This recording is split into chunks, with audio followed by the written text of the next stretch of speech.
E aí, beleza? Lendo a palavra bíblica do Evangelho segundo nos escreveu Lucas, leremos o capítulo 18. Senhor Deus e Pai, muito obrigado pelo teu amor, favor e poder. Fica conosco o restante desse dia, o dia vindouro, com tudo deles há. Te amamos e agradecemos o teu santo e excelso nome. Muito obrigado por tudo. Eu e minha casa serviremos ao Senhor. Nós somos de Deus Pai, de Deus Filho e de Deus Espírito Santo. Bem, temos no capítulo 18 de Lucas, efetivamente 43 versículos, e diz o versículo 1 em diante: Disse-lhe Jesus uma parábola sobre o dever de orar sempre e nunca esmorecer. Havia em certa cidade um juiz que não temia Deus nem respeitava homem algum. Havia também naquela mesma cidade uma viúva que vinha ter com ele, dizendo: Julga a minha causa contra o meu adversário. Ele, por algum tempo, não a quis atender, mas depois disse consigo: Bem que eu não temo a Deus, nem respeito a homem algum. Todavia, como essa viúva me importuna, julgarei a sua causa, para não suceder que, por fim, venha molestar-me. Então disse o Senhor: Considerai no que diz esse juiz iníquo.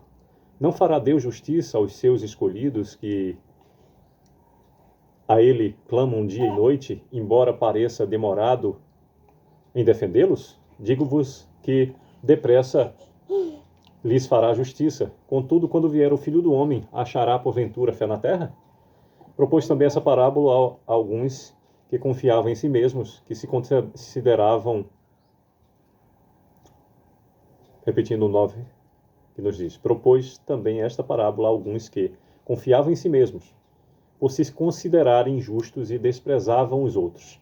2 homens subiram ao templo com o propósito de orar, um fariseu e o outro publicano. O fariseu, posto em pé, orava de si para si mesmo dessa forma: Ó Deus, graças te dou porque não sou como os demais homens, roubadores, injustos e adúlteros, nem ainda como este publicano. Jejuo 2 vezes por semana e dou o dízimo de tudo quanto ganho. O publicano, estando em pé, longe, não ousava nem ainda levantar os olhos ao céu, mas batia no peito dizendo: Ó Deus, sê propício a mim, pecador. Digo-vos que este desceu justificado para sua casa, e não aquele, porque todo o que se exalta será humilhado, mas o que se humilha será exaltado. Traziam-lhe também as crianças para que as tocasse, e os discípulos, vendo, os repreendiam. Jesus, porém, chamando-as para junto de si, ordenou: Deixai vir a mim os pequeninos, e não os embaraceis, porque dos tais é o reino de Deus. Em verdade vos digo, quem não receber o reino de Deus como uma criança, de maneira alguma entrará nele. Certo homem de posição perguntou-lhe: Bom mestre, que farei para herdar a vida eterna? Respondeu-lhe Jesus: Por que me chamas bom? Ninguém é bom senão um, que é Deus. Sabes os mandamentos? Não adulterarás, não matarás, não furtarás, não dirás falso testemunho, honra teu pai e a tua mãe. Replicou ele: Tudo isso tenho observado desde a minha juventude. Ouvindo-o, Jesus disse-lhe: Uma coisa ainda te falta. Vende tudo o que tens, dá-o aos pobres, e terás um tesouro nos céus. Depois, vem e segue-me. Mas, ouvindo ele essas palavras, ficou muito triste, porque era riquíssimo. E Jesus, vendo-o assim triste, disse: Quão dificilmente entrarão no reino de Deus os que têm riquezas, porque é mais fácil passar um camelo pelo fundo de uma agulha do que entrar um rico no reino de Deus. E os que ouviram disseram: Sendo assim, quem pode ser salvo? Mas ele respondeu: Os impossíveis dos homens são possíveis para Deus. E disse Pedro: Eis que nós deixamos nossa casa e te seguimos. Respondeu-lhe Jesus: Em verdade vos digo que ninguém há que tenha deixado casa, ou mulher, ou irmãos, ou pais, ou filhos, por causa do reino de Deus, que não receba no presente muitas vezes mais, e no mundo por vir a vida eterna. Tomando consigo os 12, disse-lhe Jesus: Eis que subimos para Jerusalém, e vai cumprir-se ali tudo quanto está escrito por intermédio dos profetas no tocante ao Filho do Homem. Pois será ele entregue aos gentios, escarnecido, ultrajado e cuspido, e depois de o açoitarem, tirar-lhe-ão a vida, mas ao terceiro dia ressuscitará. Eles, porém, nada compreenderam acerca dessas coisas, e o sentido dessas palavras era-lhes encoberto, de sorte que não percebiam o que lhe dizia.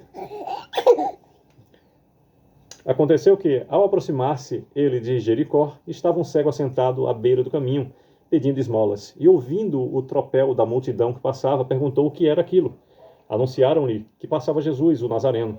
Então ele clamou: Jesus, filho de Davi, tem compaixão de mim. E os que iam na frente o repreendiam para que se calasse. Ele, porém, cada vez gritava mais: Filho de Davi, tem misericórdia de mim. Então parou Jesus e mandou que lhe o trouxessem. E tendo ele chegado, perguntou-lhe: Que queres que eu te faça? Respondeu ele: Senhor, que eu torne a ver. Então Jesus lhe disse: Recupera a tua vista, a tua fé te salvou. 43º e último versículo do capítulo 18 da Boa Nova do Evangelho, que conforme nos escreveu Lucas, nos diz: Imediatamente tornou a ver e seguia-o, glorificando a Deus. Também todo o povo, vendo isso, dava louvores a Deus. Pois bem, por meio desses 43 versículos, nos fala o capítulo 18 sobre a parábola do juiz iníquo, do versículo 1 com ênfase até o 8º, a parábola do fariseu e o publicano, do versículo 9 até o 14, Jesus abençoa as crianças, do versículo 15 até o 17, o jovem rico, do versículo 18 até o 23, o perigo das riquezas, do versículo 24 até o 30º, Jesus outra vez prediz sua morte e ressurreição, do 31º até o 34º, a cura do cego de Jericó, do versículo 35 até o 43. Boa nova do Evangelho, novidades eternas que devem cada vez mais por nós ser estudadas, analisadas, introjetadas, compreendidas e com essa felicidade plena, se possível, compartilhada. Que Deus a todos abençoe. Sucesso é o que desejo para a minha vida, para a vida de cada um dos meus familiares, nossa família consanguínea, nossa família cristã, nossa vizinhança, respectiva parentela, as pessoas que temos contato na lida do dia a dia. Também é você que acessar essa mensagem da leitura bíblica aqui, realizada no canal Compartilhando Conhecimento. Sucesso! Que Deus a todos abençoe.